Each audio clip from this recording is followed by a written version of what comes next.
नमस्कार। वर्ग कुंडली कैसे देखें और how to analyse divisional charts.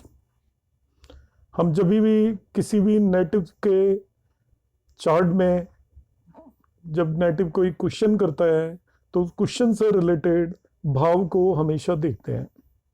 Suppose किसी नेटिव ने मैरिज से रिलेटेड क्वेश्चन किया तो हम उसका 7th हाउस देखते हैं। लाइक एजुकेशन से रिलेटेड मैटर हो तो हम 5th हाउस देखते हैं। पेरेंट्स से रिलेटेड मैटर हो तो 4th या 9th हाउस देखते हैं। सिबलिंग से रिलेटेड मैटर हो तो हम 3rd हाउस देखते हैं। तो हम किसी भी नेटिव के D1 चार्ट में या बर्थ चार्ट में इन हाउसेस को देखते हैं। अब डिविजनल चार्ट की क्या इंपॉर्टेंस है? जब भी हम किसी नेटिव के बर्थ चार्ट में उसका जो भी हाउस देखते हैं वो बिल्कुल ऐसे ही है जैसे हम किसी हाउस को बाहर से देख रहे हैं। हम किसी भी बिल्डिंग के आउटसाइड में खड़े हैं और उसको हम देख रहे हैं तो हमारा जो भी परसेप्शन बनेगा या उसके बारे में हमें जितना दिखाई देगा उतना ही हमें केवल बर्थ चार्ट से दिखाई देता है। यदि आप उस हाउस से रिलेटेड माइन्यूट डिटेल देखना चाहते हो तो हमें उस बिल्डिंग के अंदर एंटर करना पड़ेगा और उसके एक एक रूम के अंदर जाना पड़ेगा और सभी चीजों को ध्यान से देखना पड़ेगा, तब हमें एक्चुअल में उस हाउस के बारे में समझ में आएगा। तो एस्ट्रोलॉजी में इसी चीज को हम जिस भी हाउस से रिलेटेड हम रिजल्ट को देखना चाहते हैं तो हर एक हाउस का एक डिविजनल चार्ट है। वो डिविजनल चार्ट उस हाउस से रिलेटेड माइन्यूट डिटेल्स को बताता है। जैसे कि एक बिल्डिंग के अंदर हम एंटर हुए और एक एक रूम के अंदर जाके हमने जैसे देखा तब हम उसे बिल्डिंग के बारे में एग्जैक्ट आइडिया हो जाएगा। इसी तरीके से किसी भी हाउस से रिलेटेड रिजल्ट को हमें देखना है तो उसके डिविजनल चार्ट में एंटर करना पड़ेगा। अब हर एक हाउस के अपने डिविजनल चार्ट हैं और उससे रिलेटेड रिजल्ट देखने के लिए हम डिविजनल चार्ट को देखेंगे। अब सबसे बड़ी प्रॉब्लम जो आती है और सबसे डिफिकल्ट जो पोर्शन है या जिसको हम कह सकते हैं most of the astrologers use नहीं करते या इसके बारे में ज्यादा डिटेल मिलती नहीं है, वो है वर्ग चार्ट में एक्चुअली देखें क्या। तो सबसे बड़ा सवाल ये उठता है कि हम वर्ग चार्ट को कैसे देखें। क्या हम उसे लग्न चार्ट की तरह देखेंगे या कुछ और देखेंगे? तो मैं यहाँ वही चीज क्लेरिफाई करूंगा कि हम वर्ग चार्ट को कैसे देखें। तो हर एक वर्ग चार्ट को देखने के मेथड ऑलमोस्ट सिमिलर है मगर वहां पे डिससिमिलरिटीज भी है। अब डिससिमिलरिटीज क्या है? सबसे पहले हमें पता होना चाहिए कि हम जिस वर्ग चार्ट को देख रहे हैं वो वर्ग चार्ट किस हाउस का एक्सटेंशन है, किस हाउस से रिलेटेड वर्ग चार्ट है। ये पहली चीज हमें नोट करनी है। दूसरी चीज नोट करनी है कि उस हाउस का सिग्निफिकेटर कौन है, कारक कौन है। क्योंकि जब भी हम वर्ग चार्ट देखेंगे जिस भी हाउस से रिलेटेड उस वर्ग चार्ट का जो सबसे इंपॉर्टेंट और ओनली इंपॉर्टेंट प्लेनेट बन जाएगा जो उस हाउस का कारक है। ये दूसरी चीज है। तो सबसे पहले हम ये नोट करेंगे कि ये किस हाउस का एक्सटेंशन है। सेकंड चीज हम नोट करेंगे कि उसका कारक कौन है उस हाउस का। अब मैं कुछ एक वर्ग चार्ट में एक्सप्लेन करके बताऊंगा कि हमें कैसे देखना होगा। ये दृक्कना या D3 वर्ग चार्ट लिया हुआ है। अब आप मुझसे कहा जाए कि भाई D3 को मैं एक्सप्लेन करूं कि किस तरीके से देखना है। तो सबसे पहले आपको किसी भी वर्ग चार्ट को देखना हो तो उसकी लग्न देखेंगे। लग्न देखेंगे वर्ड बड़ा सिंपल लगता है देखने में, मगर लग्न किस तरीके से देखेंगे? लग्न बिल्कुल आपको वैसे ही देखनी है जैसे हम D1 चार्ट की देखते हैं कि वो एफ्लिक्टेड तो नहीं है, उस पर किसका एस्पेक्ट है, उसके अंदर कौन से प्लेनेट प्लेस्ड है। तो हम सबसे पहले लग्न देखेंगे और लग्न के बाद दूसरे नंबर पर लग्नेश देखेंगे। अब यहाँ पे लग्नेश जो हमें देखना है वो D1 का लग्नेश नहीं देखना है, हमें D3 चार्ट का लग्नेश देखना है। इसका मालिक D3 चार्ट का मालिक या आपका ये सिबलिंग के लिए होता है। ये सिबलिंग को आप देख रहे हैं, एक्चुअल में आप अपने सिबलिंग को देख रहे हैं। तो सिबलिंग का जो आपका लग्न है वो यहां से पता चलेगा और लग्नेश से आपको मालूम चलेगा। अब देख लिया हमने लग्न और लग्नेश, उससे हम क्या कंक्लूजन निकालेंगे? ये एक दूसरी डिफिकल्टी है। कंक्लूजन ये निकालेंगे यदि आपकी लग्न स्ट्रॉन्ग है, लग्नेश भी अच्छी पोजीशन में है, इसका मतलब आपका सिबलिंग भी बेटर पोजीशन में होगा और उससे आपके अच्छे रिलेशंस होंगे। एफ्लिक्टेड है तो सिबलिंग को होगा नहीं होगा ये चीज हम देख सकते हैं, या फिर आपके अच्छे रिलेशंस नहीं होंगे। तो सबसे पहले आपको सपोज मैं लगने से ही रिलेटेड टॉपिक पे रहता हूं शुरू में।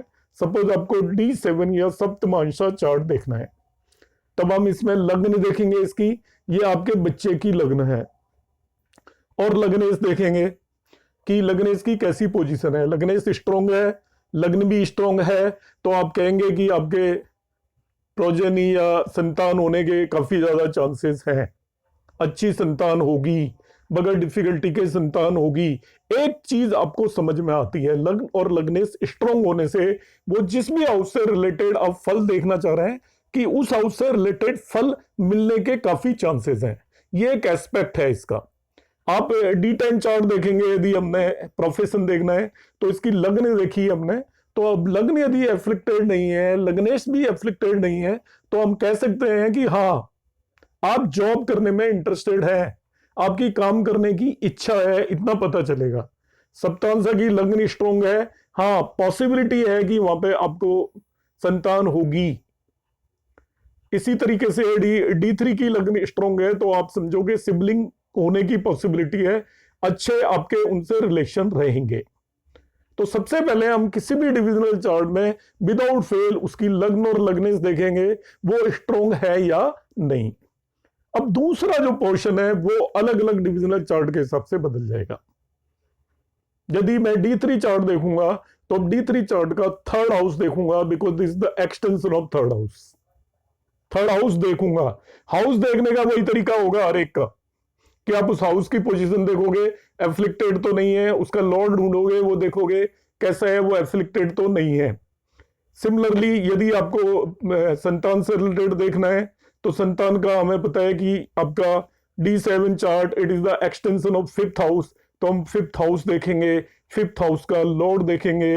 हाउस देखने का वही तरीका होगा कि हाउस अच्छा है या नहीं, उस पर एस्पेक्ट सही है या नहीं, उसके अंदर जो प्लेनेट है वो सही है या नहीं, उसका लॉर्ड सही पोजीशन पे प्लेस्ड है, तब सारा ठीक है। यदि वहां कोई एफ्लिक्शन है तो अकॉर्डिंगली हमें कंक्लूड करना पड़ेगा कि लग्न अच्छे होते हुए भी फिफ्थ हाउस एफ्लिक्टेड हो गया, इसका मतलब there will be some problem. अब एफ्लिक्शन कैसा है, कोई मेलिफिक एस्पेक्ट है, मेलिफिक प्लेस्ड है, एक से ज्यादा मेलिफिक प्लेस्ड है, वो पाप कर करीब है, यदि दो तीन तरीके के एफ्लिक्शन है तो संतान हो भी गई तो डिफिकल्टी आएगी। Like that we have to conclude. Similarly दशमांश में भी हमें देखना है, तो ये आपका 10th हाउस का वो है एक्सटेंशन। अब 10th हाउस के कई सारे कारक होते हैं, तो यहाँ पे आपको अभी 10th हाउस देखना है और 10th हाउस का लॉर्ड देखना है कि 10th हाउस की क्या पोजीशन है आपका D10 चार्ट में। उससे हम उसका प्रोफेशन से रिलेटेड मैटर्स को देखेंगे। नेक्स्ट जो आता है वो बदल जाएगा, आपका अलग अलग चार्ट के हिसाब से बदल जाएगा। D3 चार्ट में अब आप मंगल देखोगे, मार्स की पोजीशन।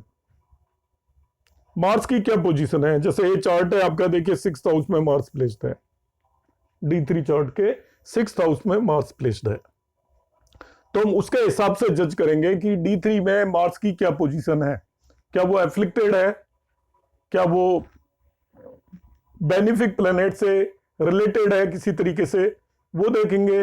और मार्स से थर्ड हाउस भी देखेंगे।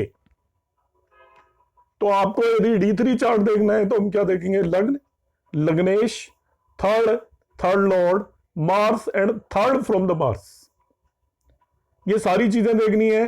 सभी चीजों में हम देखेंगे कि कितनी चीजें हमारी पॉजिटिव है, कौन कौन एफ्लिक्टेड है। यदि पॉजिटिव रिजल्ट आपके ज्यादा आ रहे हैं तो इससे रिलेटेड आप पॉजिटिव प्रेडिक्शन देंगे, नेगेटिव रिजल्ट ज्यादा आ रहे हैं तो नेगेटिव प्रेडिक्शन देंगे।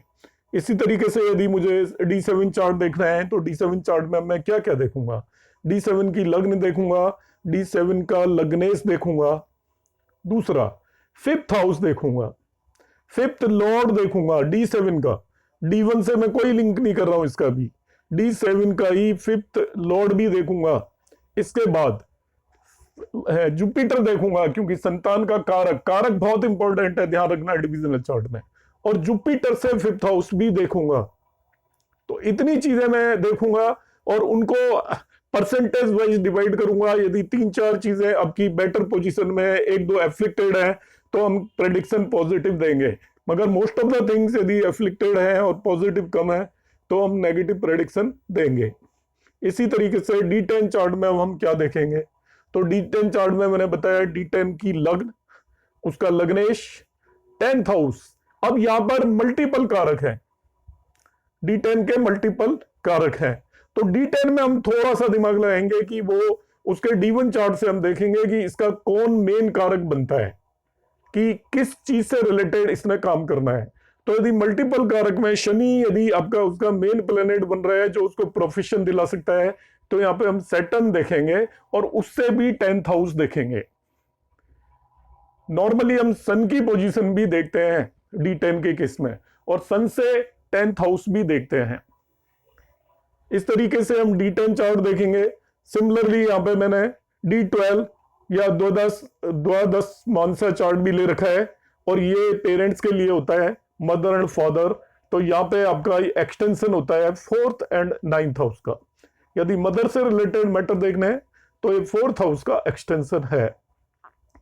आपसे मदर से रिलेटेड मैटर देखने हैं तो आपको इसकी लग्न देखनी है, लग्नेश देखना है, फिर 4th हाउस भी देखना है, 4th हाउस का लॉर्ड और 4th हाउस का कारक मून चंद्रमा, और चंद्रमा से 4th हाउस भी देखना है। इतनी चीजें हमें डिविजनल चार्ट में हर एक में देखनी ही होती हैं। फादर से रिलेटेड मैटर देखने हैं तो हम 9th हाउस भी देखेंगे इसका, 9th हाउस लॉर्ड, और 9th हाउस से आप इसके बाद सन की पोजीशन भी देखनी है, क्योंकि फादर का कारक होता है आपका सन, और सन से 9th हाउस भी इसमें आपको देखना पड़ेगा। इस तरीके से हम डिविजनल चार्ट देखते हैं। एक एडिशनल चीज सभी डिविजनल चार्ट में आपको ध्यान रखना है कि जो D1 का लग्नेश है, लग्न लॉर्ड ऑफ D1, हर एक डिविजनल चार्ट में विदाउट फेल उसकी पोजीशन भी जरूर देखें। उसकी पोजीशन और उस पे जिन भी प्लेनेट का एस्पेक्ट है, D9 डिविजनल चार्ट के अंदर D1 के लग्नेश की पोजीशन, वो जिस राशि में बैठा हुआ है, ये मेरा सेंटेंस ध्यान से सुनना, डिविजनल चार्ट के अंदर जो D1 का लग्नेश है, वो आप डिविजनल चार्ट के अंदर उसकी पोजीशन देखें, वो जिस राशि में बैठा हुआ है, उसके लॉर्ड को लौट कर D1 चार्ट में देखें। यदि उसके लॉर्ड की D1 चार्ट में पोजीशन बेटर है तो आप उस हाउस से रिलेटेड, उस डिविजनल चार्ट से रिलेटेड पॉजिटिव रिजल्ट्स डिक्लेयर कर सकते हैं। तो इस तरीके से मैंने डिविजनल चार्ट को देखने का एक पर्टिकुलर मेथड बताया है। एक दूसरा मेथड होता है जिसे हम राशि तुल्य नवांश, राशि तुल्य दशमांश एटसेट्रा बोलते हैं, जिससे रिलेटेड वीडियोस मैं ऑलरेडी अपलोड कर चुका हूं, तो वो आप मेरे चैनल पर जाके देख सकते हैं। वो भी डिविजनल चार्ट को देखने का एक सटीक तरीका है। धन्यवाद दोस्तों।